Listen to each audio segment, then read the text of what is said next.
दोस्तों हमारे चैनल गुरु दर्पण ज्ञान में आप सभी का स्वागत है। दोस्तों आपने अभी तक हमारे चैनल को सब्सक्राइब नहीं किया है तो प्लीज़ आप हमारे चैनल को सब्सक्राइब कर लें। तो दोस्तों आज का प्रसंग है कर्म क्या होता है, अगर कर्म ना करें तो क्या होगा।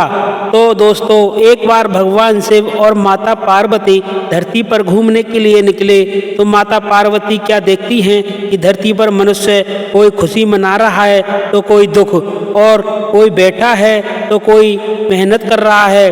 प्रभु सब एक समान क्यों नहीं है, प्रभु इन सब को बराबर सुख दो और आराम कर दो। इतने में भगवान शिव कहते हैं पार्वती ये सब इनको इनके कर्मों के हिसाब से मिला सुख दुख है, ये इनके कर्म हैं। तो भगवान शिव कहते हैं पार्वती मैं तुम्हें एक कहानी सुनाता हूँ। एक नगर में एक बाहुबली नाम का राजा था और उस नगर में उसका ही राज्य चलता था। एक बार वह अपने मंत्री के साथ नगर में घूमने के लिए निकला और घूमते घूमते एक बाजार में पहुंच गए तो भगवान शिव कहते हैं पार्वती तो उस राजा का ध्यान एक दुकानदार पर गया और उस दुकानदार को देखते ही राजा के मन में एक विचार आया कि मैं इस दुकानदार को सजा दे दूंगा। ये बात राजा ने अपने मंत्री को बताई। मंत्री समझ नहीं पाया कि राजा इस दुकानदार को सजा क्यों देंगे। मंत्री कुछ बोलता कि इतने में राजा दुकानदार की दुकान से आगे बढ़ गए और दूसरी बातें करने लगे।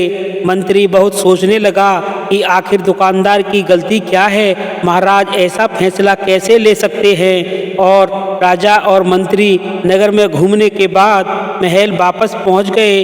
मंत्री को रात भर नींद नहीं आती है और जब सुबह होती है तो भगवान शिव कहते हैं पार्वती मंत्री सादा भेष बनाकर दुकानदार के पास पहुंच गया और दुकानदार से पूछा तुम बेचते क्या हो।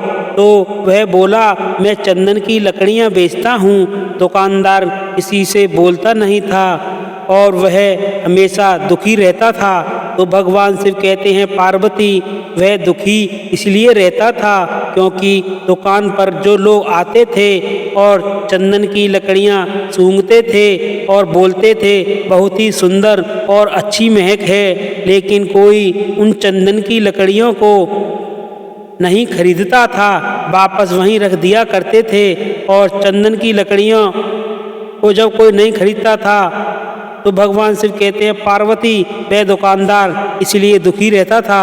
और दुखी होने वाली बात तो थी, परंतु राजा इसको सजा क्यों देने वाला था, पर वो ये नहीं सोचता रहता कि कोई मेरी चंदन की लकड़ी ले ले, पर जब मेरे नगर का राजा मरेगा तो मैं उसके दाह संस्कार के लिए अपनी चंदन की लकड़ी भिजवा दूंगा और मुझे कुछ वहाँ से पैसे भी मिल जाएंगे और मेरी सारी चंदन की लकड़ियाँ बिक जाएंगी, जिससे मुझे कुछ पैसे भी मिल जाएंगे। लेकिन मंत्री के मन में उस राजा को लेकर विचार आया और मंत्री ने उस दुकानदार को कुछ चंदन की लकड़ियाँ खरीद ली और दुकानदार को कुछ पैसे भी दे दिए। मंत्री चंदन की लकड़ियों को लेकर के राजा के राज दरबार में चला गया। राजा दरबार में पहुंचकर मंत्री ने चंदन की लकड़ियों को राजा के सामने रख दिया और ये चंदन की लकड़ियां उसी दुकानदार ने आपको भेंट की हैं जिस दुकानदार को आप कल सजा देने वाले हैं। राजा ने उन चंदन की लकड़ियों से बहुत अच्छी सुगंध आ रही थी। चंदन की लकड़ियों की सुगंध बहुत पसंद आई। राजा दुकानदार की भेंट से बहुत खुश हुए और मंत्री को कुछ स्वर्ण मुद्राएं देके बोले जाओ इन मुद्राओं को दुकानदार को इनाम से में दे देना। तो भगवान शिव कहते हैं पार्वती राजा ने बोला जब कभी भी राज दरबार में चंदन की लकड़ियों की जरूरत पड़े तो उसी दुकानदार से लेके आना है। मंत्री जी मन में मुस्कुराने लगे कि अब तो राजा के मन में उस दुकानदार के लिए सजा देने के बारे में विचार आ ही नहीं सकता। इधर राजा इस विचार में पड़ गया। वह दुकानदार तो बड़ा ही अच्छा इंसान है और मेरे मन में उसे सज़ा देने का विचार चल रहा था और तभी उसके मन में विचार चल रहा होगा कि राजा मेरे दुकान के सामने आए हैं और मैं उनको कुछ भेंट दे दूंगा तो वो बहुत खुश होंगे। और आज उसने भेंट ही भेज दी और मैं उसे सज़ा देने के बारे में सोच रहा था।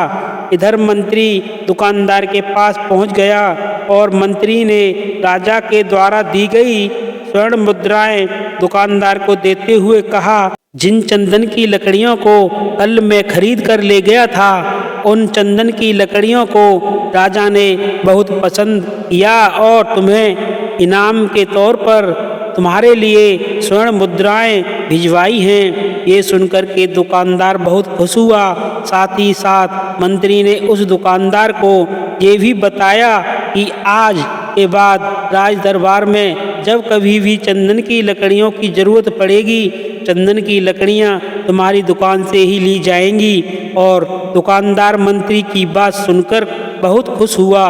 मंत्री ने दुकानदार से पूछा, क्यों भाई, तुम तो राजा के बारे में इतना बुरा भला सोचते थे। दुकानदार मंत्री की बात से सहमत हो गया और वह बहुत दुखी होकर राजा के प्रति अपने इतने गलत विचार पर पश्चाताप करने लगा। दुकानदार मंत्री से बोला, मैं कितना गलत सोचता था राजा के बारे में, और राजा तो बड़े ही अच्छे हैं, बड़े भले ही राजा हैं। भगवान करे कि राजा की बहुत ही लंबी आयु हो। यह बात सुनकर मंत्री भी बहुत खुश हुआ। फिर मंत्री वहां से राज दरबार को चला गया। तो दोस्तों, इस वीडियो में हमें सीख मिलती है कि हमें किसी के बारे में गलत विचार नहीं रखने चाहिए और जो लोग जैसा सोचते हैं और जैसा करते हैं उनको वैसा ही फल मिलता है। इसलिए हमें अच्छे कर्म करने चाहिए और अच्छे कर्म करोगे तो कभी दुखी नहीं रहोगे, क्योंकि कर्मों के हिसाब से ही हमें जीवन मिलता है। तो दोस्तों, इस वीडियो में इतना ही। फिर मिलेंगे एक नई वीडियो में नए प्रसंग के साथ।